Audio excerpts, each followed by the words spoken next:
Hello everyone. I would like to share with you a game I recently played in a Pittsburgh, Pennsylvania over-the-board tournament against an opponent rated about 300 points higher than me, and it was my first successful victory with the London system. And this game also included a bishop sacrifice with a check, opening a discovered check against my opponent's queen, which ultimately led to my victory.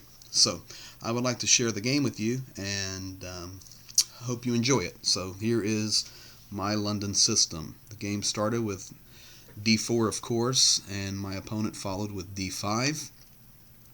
I continued with knight to f3, followed by my opponent's knight to c6. Instantly upon my opponent playing knight to e6, I was already beginning to get a little happy because this square on c7 he was blocking, which c5 is a major move to play against that d4 pawn to disrupt the center. So I was already happy with that move. And the game continued on. I moved out my bishop to f4, getting that important h2 to b8 diagonal under attack. My opponent, he responded with knight to f6. I followed up with e3, followed by an e6. At this point I went ahead and closed up my pawn structure with the London system with c3, and my opponent went bishop to d6. At this point he was attacking my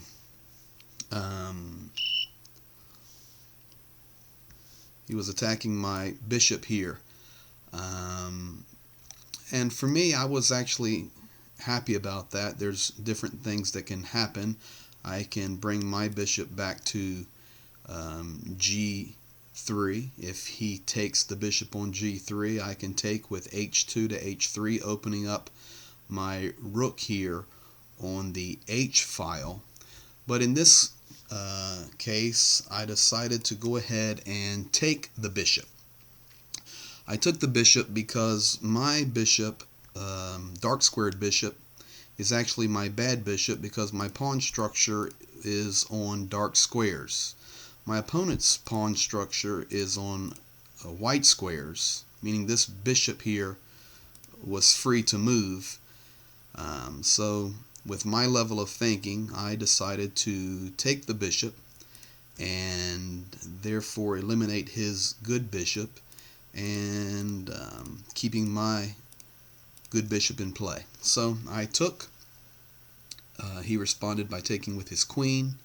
At this point, I continued to develop with knight to b, knight b to d2. My opponent castled on the king's side.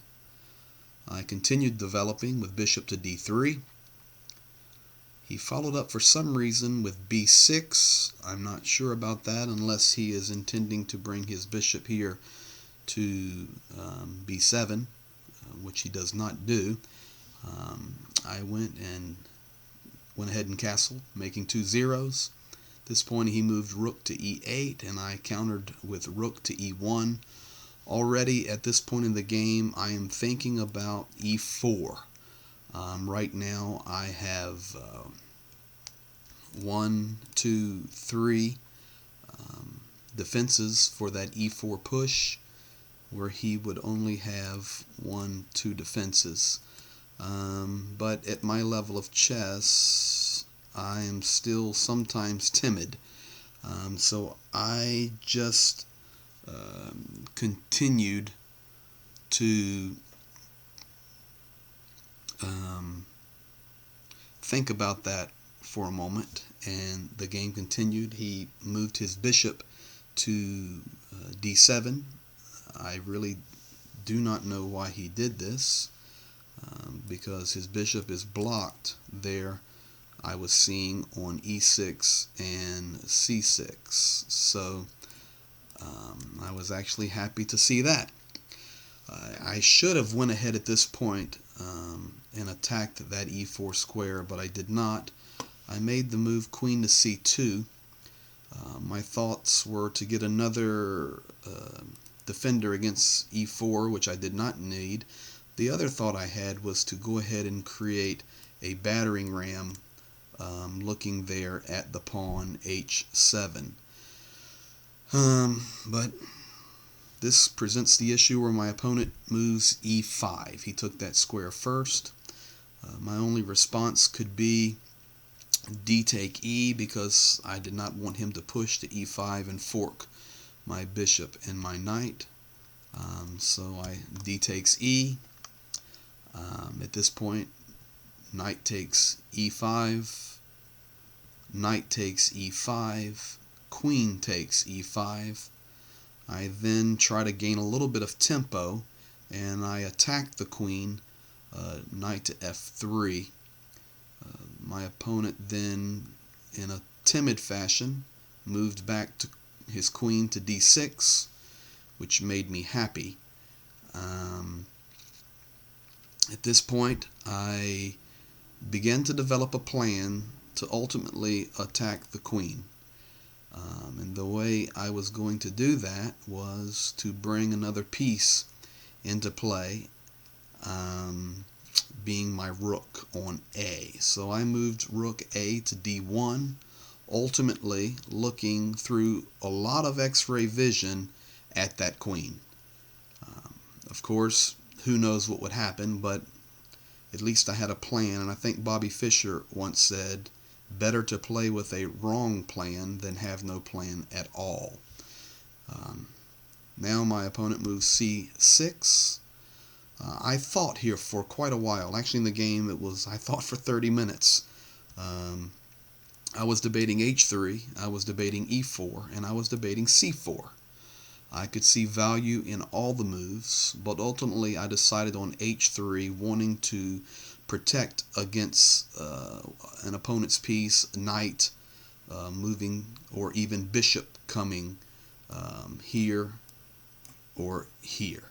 So I ultimately decided to go h3 first and see what my opponent would do. He moved rook A to d8. At this point, I thought, now is the time for c4. So I pushed c4 and waited for my opponent to move. He thought for quite a while, and my hope here was, of course, that he would take on d to c, which would then allow me to check. And do you see what would happen? You got it. Rook would be looking at the queen.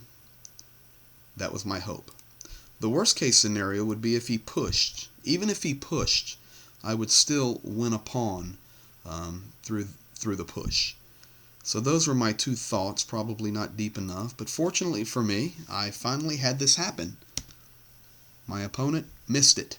He took my pawn, opening up that beautiful check with the bishop, resulting in goodbye to the queen.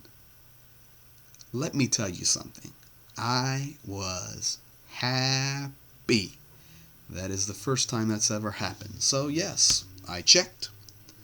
The smoke started coming out of my opponent's ears as he took my bishop with his knight, and I rejoiced as I took the queen with my rook. At this point, my opponent was pretty angry, and he just continued to play, I guess hoping I would blunder or make a mistake, and I did not blunder or make a mistake. Play continued. He went b5. I continued lining up my rooks, of course, attacking that bishop, rook to d1. What a beautiful battering ram there. He responded bringing his knight out, trying to cause something to happen. I responded with knight to g5. A couple of reasons for that. I'm still potentially looking at my queen here, looking at potentially a strong check here if he moves his knight out somewhere. Also, I was protecting this square here from his knight coming to here and attacking my rook there. So I I continued, and I moved my knight to there. He moved rook to e5. At this point, I had another tactic in play, looking at a quick mate here. I took his knight with my rook. The thought process there was, if he takes with pawn, I'm now looking at queen to here check, king must move here, and then queen to f7 with the checkmate. Of course, he saw that. He was still a good player, even though he messed up in this game, and he took my knight. At this point, I just moved my rook back to d6. Game's pretty much over here. He still would not resign. He moved rook to d5. Of course, I took. He takes. I take, still pinning the bishop against the rook, and my queen is free to move. He responds with king f8. I respond with f4. Not sure it's the best moves. I was just trying not to blunder. He came with f5. I began to bring my king into play here. On king to f2, he came with g6. I moved queen to c3, looking at a check, possibly there on f6. After that happened, he went king to f7. I responded with queen to d4, attacking this, I was attacking this pawn here on f7, on a7 rather, and from that he responded to king e7. I took the pawn on a7, he moved king to a8, I went rook to d6, and at this point the anger had gotten him enough, and he quietly resigned by flopping over his king. My first London system success with a sacrificed bishop and discovered attack on the queen. I hope you enjoyed this video of my London system. Good luck to you. God bless you. Have a great day. Thank you for watching.